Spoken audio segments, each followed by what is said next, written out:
língua, com o professor Deonísio da Silva. Oferecimento Universidade Estácio de Sá. Ele já está conosco e também tem musiquinha, porque hoje é Natal, professor. Seja bem-vindo. Bom dia, professor Deonísio.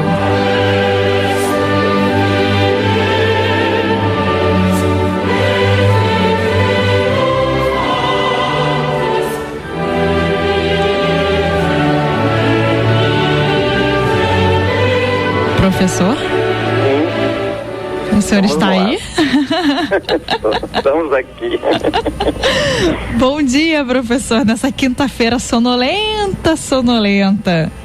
Bom dia, Poliana querida, Feliz Natal para você. Você viu, né? Ontem a sorte conspirou, a má sorte, não pudemos entrar no ar com o Leno à noite. Peço desculpa aos ouvintes por problemas com a Vivo. A Vivo não fazia ligação.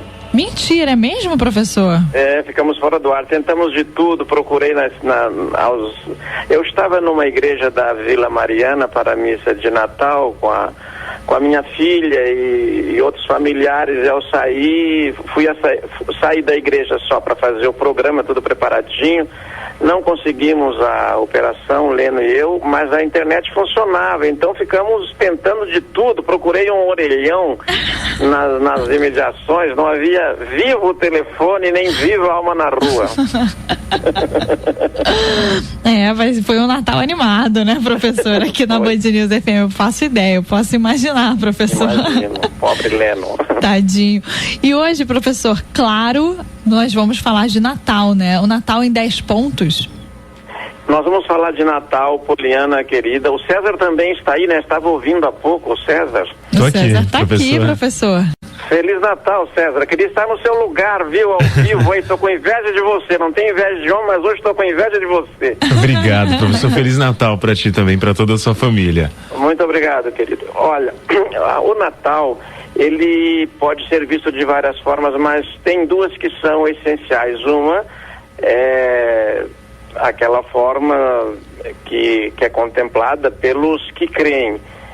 Naturalmente vem o Natal de um modo, e outra forma é aquela que contempla o Natal como um acontecimento leigo, histórico, civil, e assim é que vai vendo. Ele nasceu no século IV, esse costume de celebrar o nascimento de Jesus no dia 25 de dezembro. Até então não havia essa data fixa, ela variava. O que eu queria começar dizendo é que para os que creem ou para os que não creem, é um acontecimento extraordinário, porque tanto que divide a história entre antes e depois de Cristo. Dividiu a história. Mas as palavras, e é disso que nós tratamos, né, elas sofrem uma mudança de significados ao longo dos séculos. Natal era um deus romano que presidia o nascimento de qualquer pessoa, mas se tornou depois o dia de Natal como um dia assim exclusivo de celebração do nascimento de Jesus Cristo, embora o étimo permaneça no natalício, cidade natal, terra natal, etc. Mas com letra inicial maiúscula era o nome de um deus. O que ocorreu com o Natal é mais ou menos assim, chutanes, o que aconteceu de alguma forma, de uma forma bem clara, num filme do John Ford, de 1962, que é o homem que matou o Facínora. A pessoa está lá contando a história, como foi para o jornalista, que não foi ele que matou o Facínora, que foi outro, que não foi bem assim. E daí ele diz a seguinte frase: quando a lenda for mais interessante do que a realidade, imprima-se a lenda. E é isso que se fez com o Natal. As lendas cristãs tomaram uma tal dimensão que o fato histórico ficou pequeno, porque ele era pequeno. Por exemplo, Poliana, era comum que na antiguidade clássica greco-romana, na Grécia, em Roma, que algumas pessoas fossem tratadas como deuses, não apenas que já nascessem como filhos de deuses, Deus, aliás, os gregos e romanos tinham deuses licenciosos. Zeus, o mais poderoso deles, se disfarça de cisne e transa com Leda, até sexo bizarro. Professor, imagina alguém fantasiado de cisne, professor. Parece carnaval, a Van Lalette, né? Um negócio meio esquisito, hein, professor? É, muito esquisito. No próprio século em que Jesus nasceu, está no poder o primeiro imperador romano, que é Otávio Augusto, filho adotivo de Júlio César. E o Otávio Augusto é tratado como Deus. O Senado romano promovia as pessoas a deuses. Logo depois que o pai dele, Júlio César, é assassinado com apenas 56 anos, no apogeu da sua glória, o Senado declara que ele deve receber todas as honras humanas e divinas, como já declarando implicitamente que Júlio César tinha sido elevado à categoria de Deus. E daí se fazem os jogos daquele ano e coincide que aparece no céu um cometa. E este ato é dado como um anúncio de que realmente Júlio César tinha então chegado à morada dos deuses, porque ele era um deles. Quando Jesus nasce, essas lendas cristãs também fazem este significado, não é? Tem uma estrela, um cometa que indica reis vêm saudar outros reis. E aí quando você quiser, eu falo sobre essas outras versões além dos evangelhos. Nos 4 evangelhos, por exemplo, tem um episódio, a visita dos magos, que é narrada só por um dos 4 evangelistas. Os outros 3 nem tocam no assunto, porque em cada região e cada autor que escrevia aquela biografia de Jesus, escrevia de acordo com o contexto cultural em que ele vivia, ou mais afetado pelo mundo greco-romano, ou menos afetado, porque eles também viviam influenciados pelo mundo dos gregos e pelo mundo dos romanos, mas numa terra que tinha outros usos e costumes, outra religião, que era a Palestina, onde os hebreus, onde a língua era o hebraico, o templo era de outro... cultivavam um só Deus, e eles, os romanos e os gregos, tinham panteões, né? Todo mundo era Deus, né? É verdade. E nos séculos seguintes, professor? Eles tinham nomes. Daí nos séculos seguintes, esses reis não apenas estavam já... se escolheu, né? Resumindo assim, se deu mais atenção ao Evangelho de Mateus, que era o mais simples. Mateus é um grande narrador, ele narra as coisas com uma grande simplicidade. Aliás, eu digo, reitero, já disse também para você em outros programas, Poliana, Mateus é meu modelo de narrador. Ele diz: nascido Jesus em Belém da Judéia, uns magos vieram do Oriente para adorá-lo. Ele diz muita coisa em poucas palavras. No século seguinte, esses magos são 3, são reis e têm nomes. Então, eles têm nomes nessas conversas que se fazem e depois são escritas, como passam a ter nomes também nos numerosos outros evangelhos chamados apócrifos. Apócrifo é uma palavra que também vem do grego e quer dizer que está oculto, está escondido.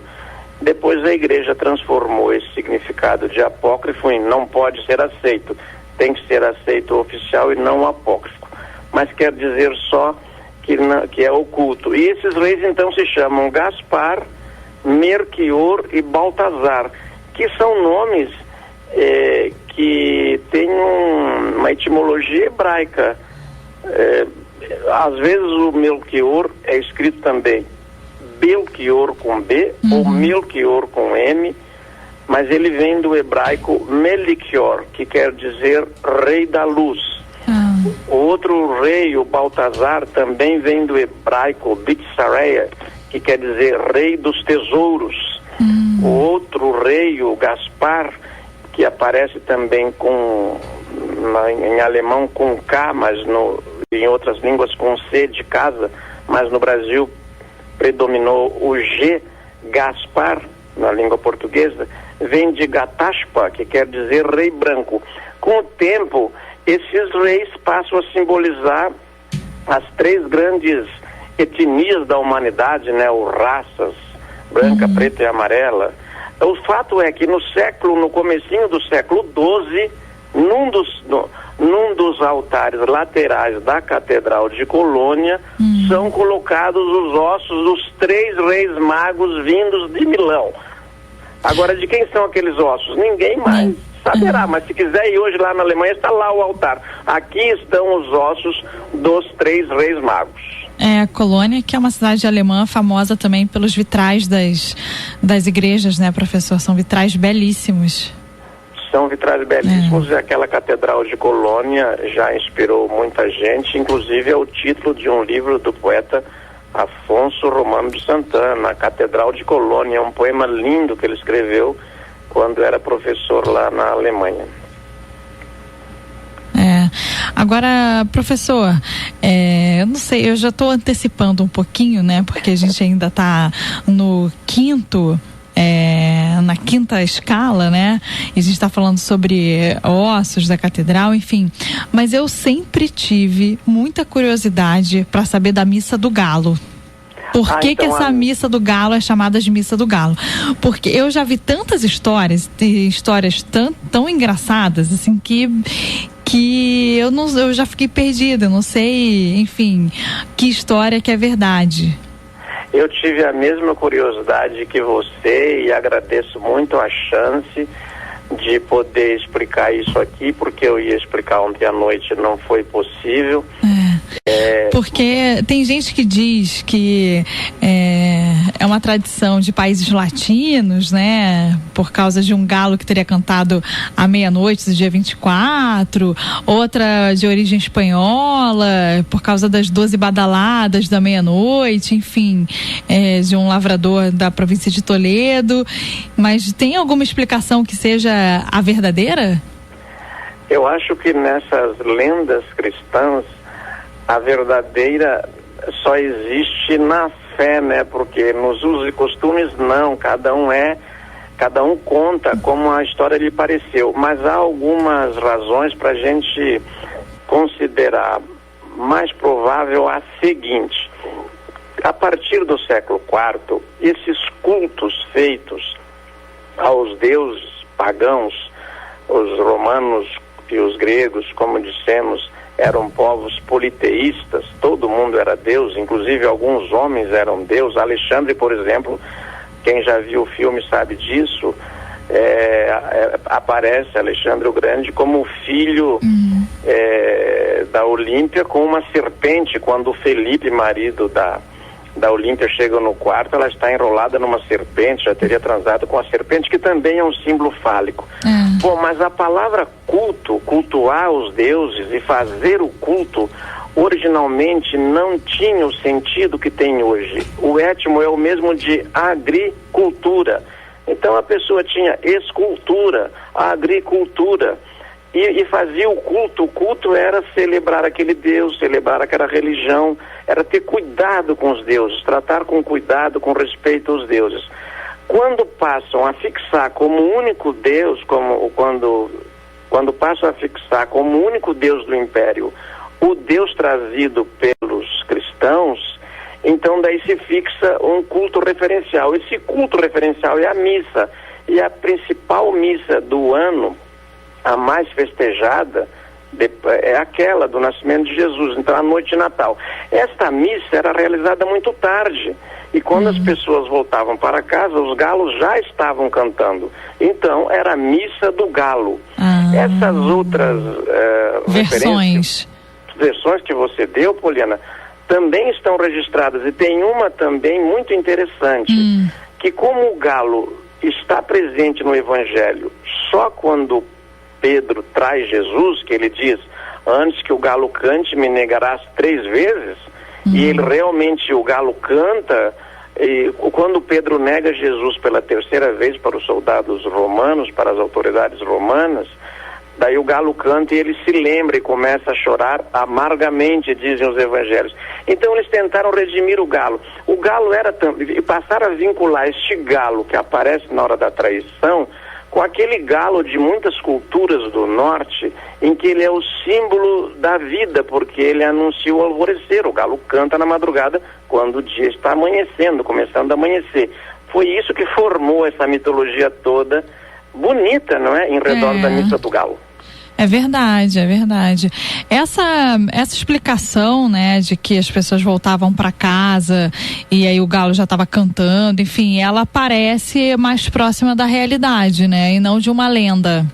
Ela é muito próxima da realidade, é factual, porque as igrejas às vezes eram distantes, não é, a igreja onde se fazia aquele culto, e mesmo havendo capelas próximas das moradias dessas pessoas, eles naquela noite, por ser uma noite especial, eles iam na igreja principal, que era longe, né? É verdade. Professor, qual é o nosso próximo passo? Já que eu já adiantei. Não precisa seguir essa ordem, foi só porque como você disse, eu sabia que você estaria no programa. E você disse que o Dionísio é dos seus hiperlinks, então eu vou organizar um pouquinho aqui para Poliana, para não complicar a vida dela. Não, o próximo passo eu queria explicar duas coisinhas então. Uma, que o presépio, que hoje parece que sempre existiu, que a gente vê tanto presépio em todo lugar, ele na verdade é uma invenção de São Francisco de Assis, que viveu no século XIII. Ah, é? Antes não havia presépio, e ele inventou que Jesus tinha que estar rodeado de animais. Por quê? Porque aquelas pessoas simples estavam rodeadas de animais. Então ele colocou, eram feitos com figuras vivas, ele colocou no presépio um menino, uma criança pequena que fosse colocada lá, fosse um nenê, semelhasse o menino Jesus. Colocou uma senhora, provavelmente a mãe desse menino ali do lado, o pai no lugar de São José, colocou o boi, a vaca, as ovelhas, ele fez tudo isso com figuras vivas. Mais tarde, o presépio foi aperfeiçoado e foi feito com manequins, mas no começo foi feito com figuras vivas. E não havia Papai Noel, que é bem recente, né, Poliana? E o Papai Noel, ele é bem recente, né? Ele foi inventado no século XIX, né? Afinal de contas, ele existiu ou não existiu, professor? Tem até código postal para quem quer falar com o Papai Noel. O Papai Noel tem endereço, o endereço dele é Ilustríssimo Senhor Santa Claus, porque é o nome dele em inglês, que é São Nicolau, é conhecido universalmente na Europa como Santa Claus. Então, se manda para Santa Claus, na vila de Rovaniemi, na Finlândia, na verdade na Lapônia, no Ártico, no Polo Norte, e o código postal é FIN 96930, quer dizer, é Finlândia, F-I-N de nada, Finlândia, 969, e as cartas chegam e são respondidas, né? São Isso mesmo? Eu acho muito curioso. Olha, eu li que são, eu acho que tem várias pessoas que respondem cartas do Papai Noel, mas eu não sei se especificamente esses aí respondem, mas tem um endereço na internet, é provável que alguém mande, que alguém receba e que alguém responda, não é? É verdade. Agora, a criação dele é maravilhosa, né? Um professor e poeta americano chamado Charles Clark Moore, ele faz um poema no ano de 1822, quando o Dom Pedro está aqui proclamando a independência do Brasil. Este professor e poeta americano, Charles Clark Moore, escreve um poema para seus filhos que se chama Uma Visita de São Nicolau.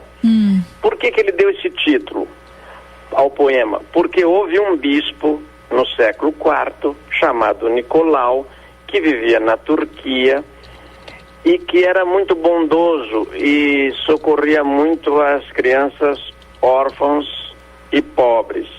Então, na noite de Natal, esse bispo, vestido de bispo, percorria as casas e deixava presentes, donativos nas janelas e nas portas. E Mas o Charles Clark Moore é interessante porque ele vestiu a personagem de verde. Então Papai Noel era verde no poema, era vestido de verde. Em 1931, 9 anos depois, a Coca-Cola assumiu o patrocínio e vestiu o Papai Noel de vermelho. E desde então a cor que pegou e ela ganhou tal força, a figura do Papai Noel, que também já veio, como é que ela tem que inventar, né? A imaginação humana é uma maravilha, tem que inventar como é que se locomove.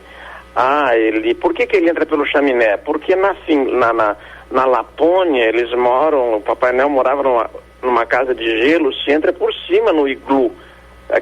Entrar por aquele buraco lá de cima, semelha um chaminé. O único buraco que tem em cima das casas é um chaminé. Entra por ali. Passa do frio para o quente rapidinho. Como é que ele vem para cá? Lá o animal que usam para transporte é a rena. Então ele vem num trenó de rena. Como é que ele passa a ponte Rio-Niterói? É que eu não sei, né? Ele entra pela Avenida Rio Branco. E como é que aquele bom velhinho todo rechonchudo vai caber numa chaminé, né, professor? Não cabe. Aí é outro milagre.